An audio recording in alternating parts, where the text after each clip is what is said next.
La seconde partie de notre débat consacrée ce soir à l'Euro 2016. Le coup d'envoi de la compétition, c'est dans un an maintenant, jour pour jour. Michel Platini a donné aujourd'hui une conférence de presse. On écoute tout de suite le président de l'UEFA. Cette conférence de presse a été programmée il y a plusieurs mois, bien avant les événements récents de la FIFA. Beaucoup d'entre vous, probablement, sont venus ce matin avec l'intention de me questionner sur ces événements, sur l'avenir de la FIFA et sur mon avenir personnel. Bien sûr, toutes ces questions, je les aborderai un jour. Je le ferai quand ça sera l'heure, chaque chose en son temps. Aujourd'hui, ce n'est ni le moment ni le lieu. Philippe Diallo, ce n'est ni le moment ni le lieu, mais vous pensez qu'il sera candidat pour la présidence de la FIFA ? En tout cas, il y a beaucoup de gens qui y pensent pour lui, puisque déjà beaucoup de voix se sont exprimées pour dire qu'il pourrait être l'homme de la situation. On n'évoquera pas son parcours de joueur. C'est un grand président de l'UEFA. Il s'était déjà interrogé pour aller cette fois-ci à la bataille. Il avait décidé de ne pas y aller. Maintenant, une nouvelle porte s'ouvre, une fenêtre qui va se clore en mars 2016 avec le congrès de la FIFA. Et on peut imaginer, en tout cas, que Michel Platini aura beaucoup de gens qui vont le pousser à prendre le sommet du football mondial. Oui, qui vont le pousser, mais les plaques tectoniques, elles ne l'ont pas changé. D'ailleurs qu'aujourd'hui, il est soutenu certes par l'Europe, mais les restes des continents, qui soutient Michel Platini? C'est-à-dire qu'il y a une campagne aussi. Si demain, il veut être élu à la tête de la FIFA, c'est vrai que c'est un grand président à la tête de l'UEFA, mais aujourd'hui, il y a quand même quelques résistances et on les trouve en Afrique. L'Afrique qui représente quand même 54% des voix. Et moi, je me souviens qu'à la fin de... 54 voix, pas 54%. Ah non, pardon, 54 voix, pardon. 25 voilà, 54 voix. Pardon pour le lapsus. Je me souviens qu'à la fin de l'année dernière, il y avait eu une passe d'armes entre la Confédération africaine et Michel Platini parce qu'il avait osé émettre un avis sur l'organisation de la CAN en Guinée en disant que la santé était beaucoup plus importante que le foot. La chose à laquelle j'adhère complètement. Et là, les Africains lui avaient dit quand même, il faudrait qu'il reste chez lui en Europe et qu'il ne s'ingère pas dans les affaires africaines. Il y a quand même certaines réticences et ce qui va être compliqué, c'est qu'il doit rassurer plusieurs continents, il doit faire campagne et je pense qu'il ira s'il est en mesure de gagner. Oui, Exactement. mais certains disent aussi qu'il faudrait maintenant peut-être qu'il y ait un président qui ne soit pas issu de l'Europe, mais peut-être aussi d'un autre continent, non ? Romain Mion. Je suis complètement d'accord, et je vais répondre en deuxième partie à la question, je suis complètement d'accord avec l'idée que Platini sera candidat s'il est quasiment certain de gagner, parce que ça correspond à son profil, il a fait pareil avec l'UEFA, etc. Donc déjà, effectivement, il y a toute une campagne. Il a été candidat à la présidence en 2007 à l'UEFA, il n'était vraiment pas sûr d'y arriver. Hein. Il gagne peu. Il gagne peu. Contre le président sortant, c'était très difficile, et ça s'est joué à peu de choses.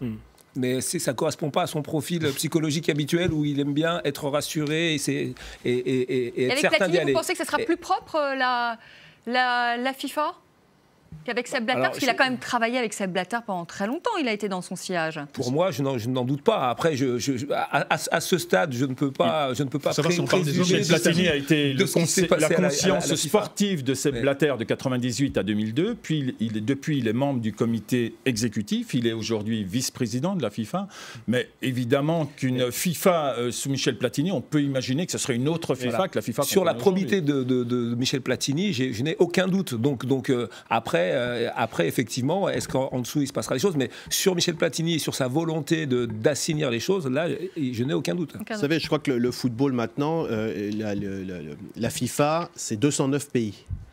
Donc il y a une vraie géopolitique du football. Et donc, comme le monde entier, évidemment, les choses bougent. L'Europe a été très dominante, comme disait Sylvain, mais effectivement, aujourd'hui, il y a des continents comme l'Asie, comme l'Afrique, qui veulent effectivement exister encore plus. Le prince Ali jordanien était candidat contre Blatter, donc ça montre bien qu'il y a...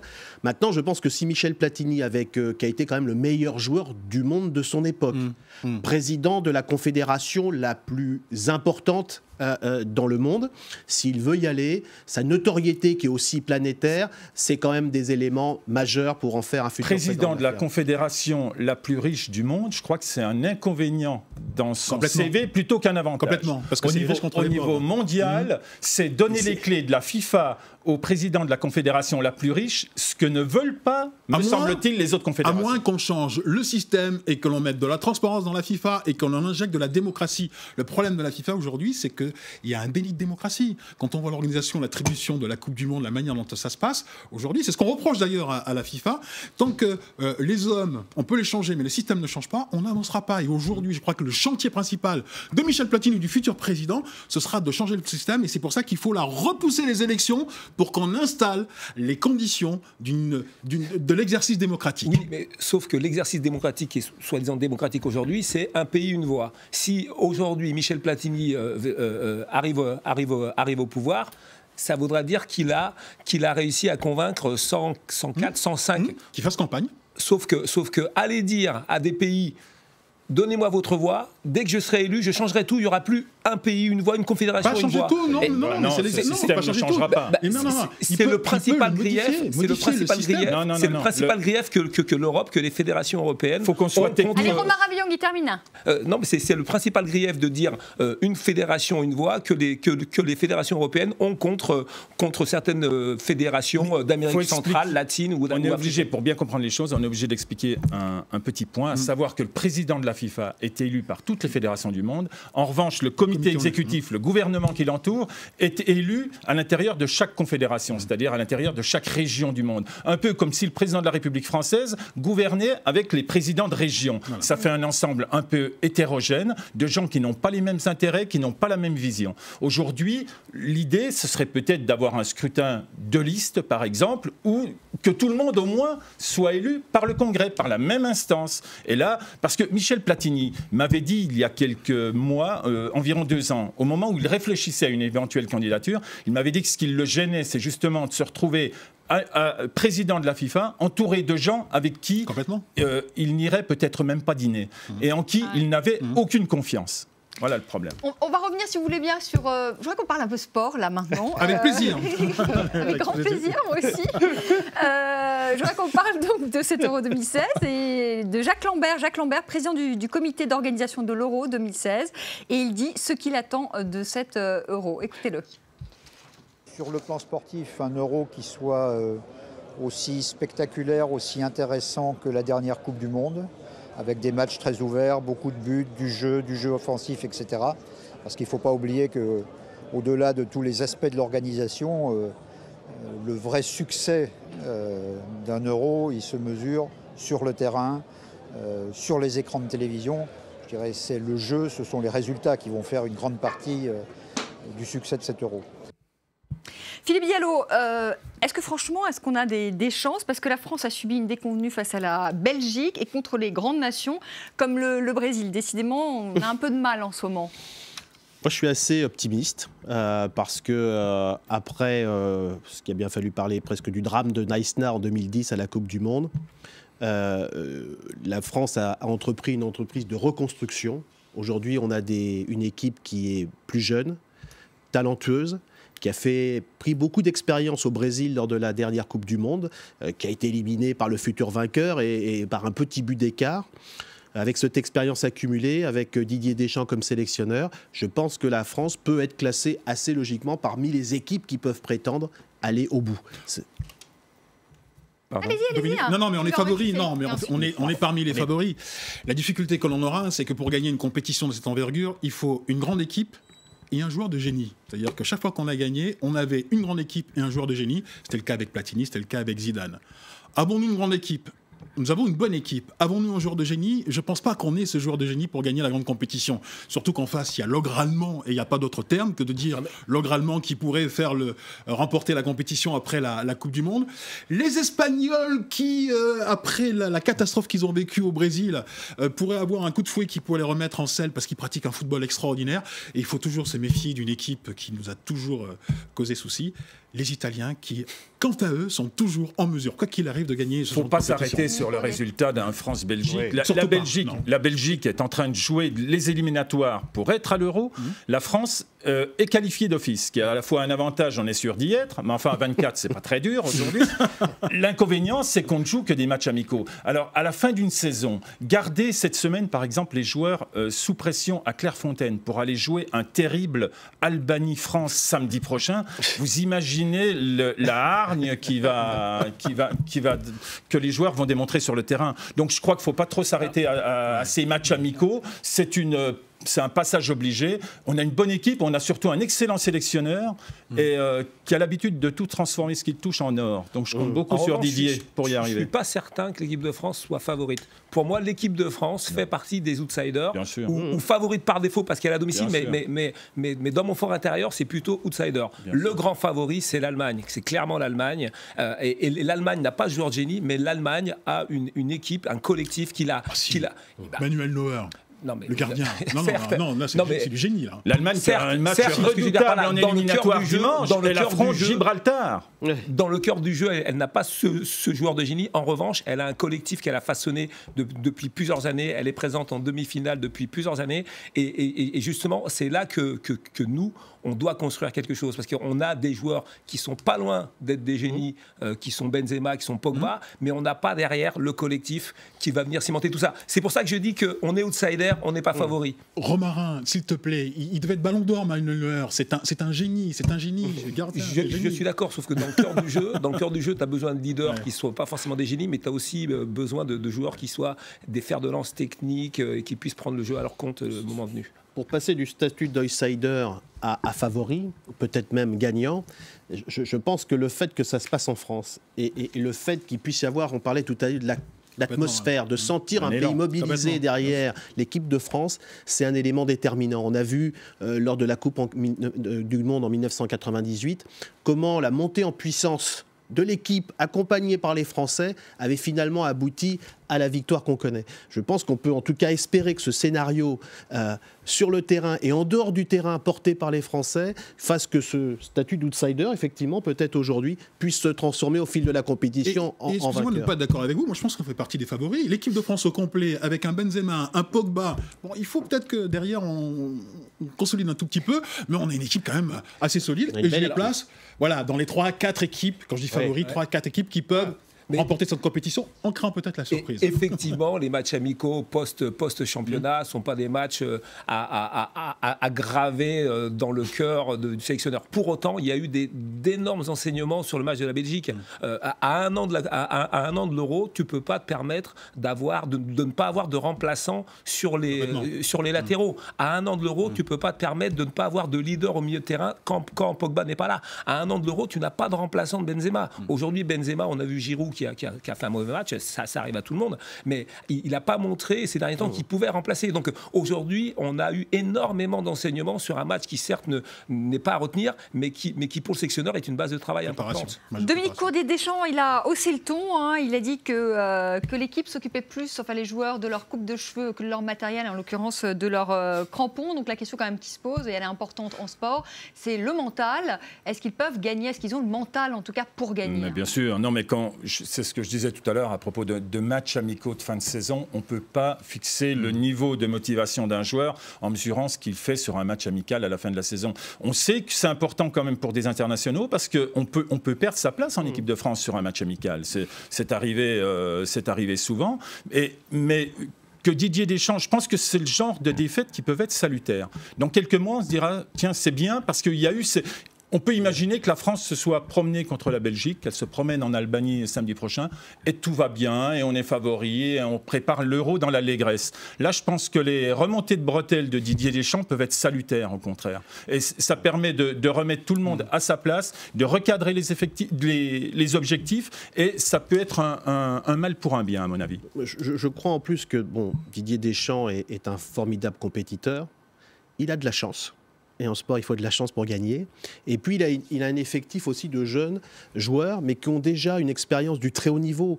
Quand on regarde individuellement l'équipe de France, on s'aperçoit qu'ils jouent dans les plus grands clubs européens, qu'ils ont joué les plus grandes compétitions déjà. Ils ont l'expérience de la Coupe du Monde au Brésil, je le disais. Et puis pour d'autres, c'est la Champions League, c'est l'Europa League.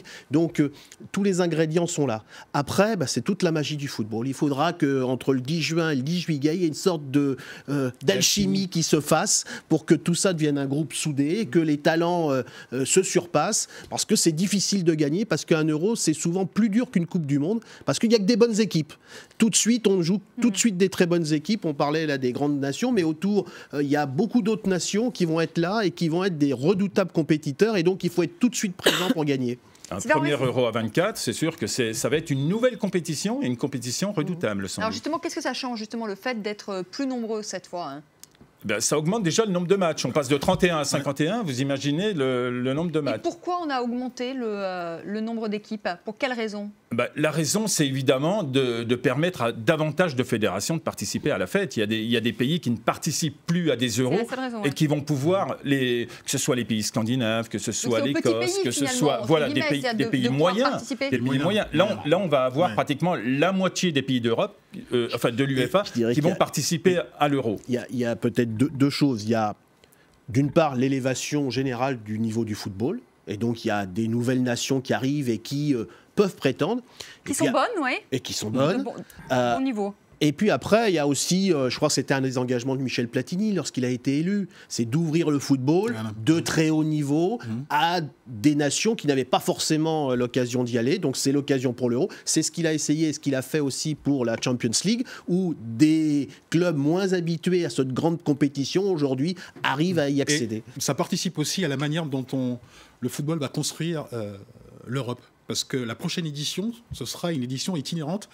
C'est-à-dire que ce ne sera pas dans un pays, mais on sera dans de nombreux pays. On va s'arrêter dans plusieurs villes, dans 13 pays. 13 villes de 13 pays. Et je trouve ça extrêmement... La prochaine édition, après l'Euro 2016. En 2020, ça aura lieu dans 13 villes de 13 pays, avec demi-finale et finale à Londres, et ce que je trouve très intéressant, c'est que ça participer à la construction européenne. On a beaucoup d'eurosceptiques aujourd'hui. Moi, je suis un Européen convaincu. Et quand j'ai vu cette décision de Michel Platini, je me suis dit c'est extrêmement intéressant parce que ça va permettre au peuple de se croiser et au football de se rencontrer. C'est là qu'on voit qu'on est quand même dans la construction d'un produit marketing. Non, mais c'est vrai, on est dans la construction d'un produit marketing. Là, il nous faisait rêver. On a un produit marketing. Les deux ne sont pas incompatibles. Voilà, ça n'empêche pas l'autre. Tous ceux qui s'intéressent au marketing. Allez, Omar Ambiong. Non, mais c'est à regarder un peu ce qui s'est passé en NBA, etc., où on a un élargissement des franchises, puis ensuite on va vers des franchises à l'étranger, puis on installe ça en Chine, en Europe, etc., etc. On est vers un élargissement d'abord au sein de l'Union européenne, de l'Europe et de l'Union européenne dans un premier temps, et petit à petit, on va essayer d'avoir pas un produit hégémonique, mais un produit puissant, un produit qui va s'établir partout en Europe, qui va pouvoir faire rêver des petits Lituaniens, des Tchèques, etc. Et donc, on est vraiment dans la construction d'un produit marketing, premièrement à l'échelle européenne, mais ce n'est qu'une étape, à mon sens. Et le monde entier, puisque les droits télé, évidemment, c'est une compétition qui est vue dans le monde entier, et même au niveau billetterie, puisqu'on nous disait ce matin que parmi ceux qui se sont déjà inscrits pour acheter des billets, eh bien, ils proviennent de 203 pays au monde, c'est-à-dire d'à peu près partout. Au-delà du produit marketing, parce que le foot, c'est aussi un business, donc il y a effectivement du marketing. On l'a bien compris. Voilà, c'est aussi ça, mais c'est aussi ça qui permet la solidarité, c'est aussi ça qui permet de développer le football dans le monde entier. Sans argent, c'est plus compliqué. Mais je pense qu'aussi l'Euro, c'est un peu comme les Coupes d'Europe, et l'Euro, ça sera un bon exemple, et la prochaine édition 2020, c'est un formidable exemple, c'est que c'est aussi que ça participe à la construction d'une culture commune européenne. C'est-à-dire qu'il n'y a pas autant d'activités que ça qui fait rêver tous les citoyens européens. Une fusion de deux entreprises, c'est certainement très important, ça a beaucoup de conséquences, mais ça fait moins rêver. C'est moins partagé par les citoyens européens. Et le sport, et le foot en particulier, c'est quand même un domaine d'activité qui permet de partager à un moment pour tous les citoyens européens un destin commun.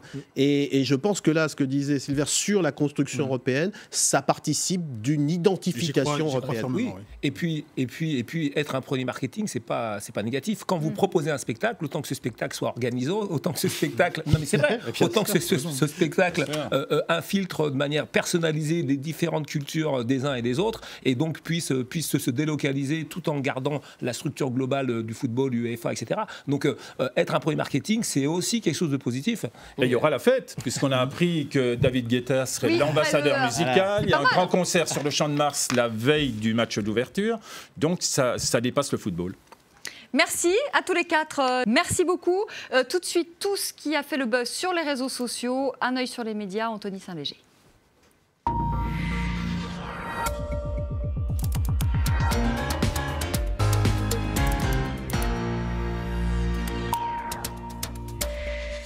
Bonsoir Anthony, merci d'être avec Vanessa. nous. Bonsoir à tous. Tout ce qui a fait le buzz sur les réseaux sociaux et on commence avec l'Euro 2016. C'est dans un an en France et on le disait, les billets ont été mis en vente aujourd'hui. Michel Platini a été reçu ce mercredi par François Hollande. Oui, alors Michel Platini qui a bien évidemment, vous vous en doutez, essayé d'éteindre l'incendie du Valsgate, puisque c'est vraiment le hashtag utilisé ces derniers temps. Michel Platini, donc, qui a précisé avoir invité Manuel Valls, donc ça, il l'a reconnu. Aussi que l'oncle de Manuel Valls avait créé l'hymne du Barça, avant d'ajouter que Matignon lui avait bien demandé de faire cette réunion en tête-à-tête avec le Premier ministre Manuel Valls. Alors, il faut dire aussi que ces explications de Michel Platini ont très peu convaincu. Donc, quelques petites réactions, comme celui-ci qui dit « Il tente d'excuser Valls comme Moscovici avait tenté de le faire pour Cahuzac ». D'autres s'interrogent sur le laps de temps. Le laps de temps était suffisant donc pour prendre les dispositions de transport, nous dit cet internaute. Ou encore, on imagine mal Platini envoyer un communiqué indiquant qu'il n'avait pas rendez-vous avec Valls, hashtag on nous prend pour des buses. Et puis enfin cet autre internaute, je n'y crois pas du tout, tout ça pour dégonfler la polémique. Il est vrai qu'il serait peut-être temps qu'elle se dégonfle cette polémique. Et puis aussi cette rencontre, c'était aussi l'occasion d'apprendre qui serait l'ambassadeur de cet Euro 2016, et je sais que ça vous a ravi. Vanessa, c'est le DJ français, David Guetta. Alors Patrick Kanner s'en est bien sûr félicité, la vitrine de la culture et des talents français. Les internautes, eux, sont beaucoup plus sceptiques, notamment celui-ci. Alors la mascotte s'appelle Super Victor. Alors Super Victor, pour rappel, voilà à quoi il ressemble. La mascotte s'appelle Super Victor et dansera sur un hymne composé par David Guetta, hashtag French Touch. Une autre réaction de Lucie qui nous dit « Mais pourquoi ?»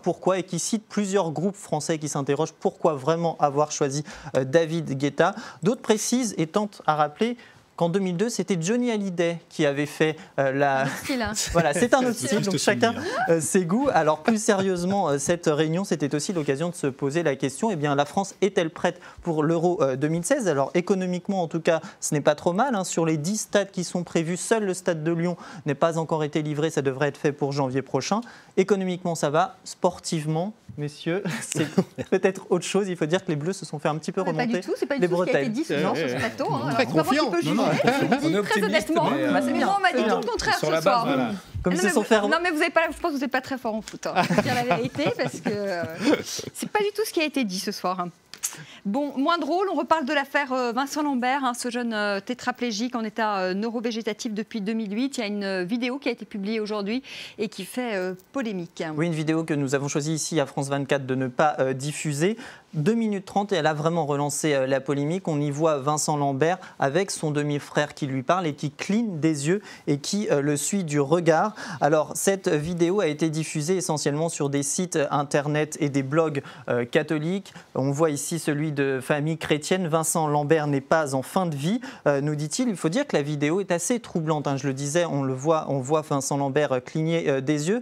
Mais pour son ancien médecin, le docteur Carriguer, c'est de la manipulation. Il explique que oui, ça peut être perturbant, mais c'est plutôt normal dans l'état, c'est-à-dire dans l'état végétatif grave et irréversible dans lequel se trouve Vincent Lambert. Manipulation ou instrumentalisation, même selon certains, qui parlent d'une activité réflexe. D'autres encore se scandalisent du voyeurisme et de la diffusion de cette vidéo, de cette méthode utilisée par les pro-life. D'autres y voient au contraire une preuve supplémentaire de sa réaction et donc de lutter contre ce qu'ils appellent le suicide assisté. Enfin, d'autres aussi qui dénoncent, qui y voient une preuve supplémentaire de le maintenir en vie, surtout qu'on cache surtout qu'il est bien vivant. Voilà ce que nous dit l'abbé Grosjean. Enfin, le neveu et l'épouse de Vincent Lambert ont eux signé une tribune dans Libération.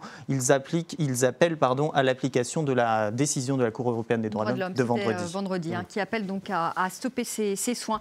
On parle maintenant d'un film polémique qui sort dans les salles françaises ce vendredi. Il s'agit d'un Français, de Diastème. Un Français dont voilà l'affiche. On va voir quelques images à l'antenne. Alors le film parle de quoi ? Il retrace le parcours d'un jeune skinhead parisien d'extrême droite. Un itinéraire qui va aller des années Mitterrand jusqu'aux manifestations contre le mariage pour tous. Un parcours d'un homme violent jusqu'à son éventuelle rédemption. Et dans ce tweet de mars 2015, le distributeur Mars, justement, évoquait une pure fiction inspirée de faits réels qui se sont passés de 84 à 2013. Alors pourquoi cette précision? Eh bien parce que ce film, il faut dire que le sujet fait peur, du fait du sujet qu'il traite. Ce film avait été très controversé. Les exploitants avaient été réticents pour diffuser le film. Plusieurs avant-premières avaient été annulées. Plusieurs salles même avaient refusé de le diffuser. Donc certains s'en sont réjouis de pouvoir le trouver dans leur cinéma aujourd'hui. D'autres précise que justement les distributeurs, ce n'est pas normal que ce genre de film soit sabré par les distributeurs. Voilà ce que nous dit cet internaute. D'autres aussi rappellent que ce film avait été comparé à American History X sorti en 1998 ou encore à This is England en 2006. Pourtant, Diastème se défend d'avoir fait un film politique. Pour lui, c'est le téléspectateur qui sera juge. Il ne fait ni l'apologie ni se veut moralisateur vis-à-vis des skinheads et il n'a pas peur des critiques. Il faut dire qu'à l'heure où le Front National essaye de changer son image, il risque d'en avoir des critiques. Merci beaucoup, merci Anthony Saint-Léger. On vous retrouve à 20h45. Merci à vous de nous avoir suivis. Merci encore à vous quatre d'avoir participé à ce débat. Merci à ma chef d'édition, Cécile Kindria. Très belle soirée. Tout de suite, le journal sur France 24. Je vous retrouve demain soir à partir de 18h, heure de Paris.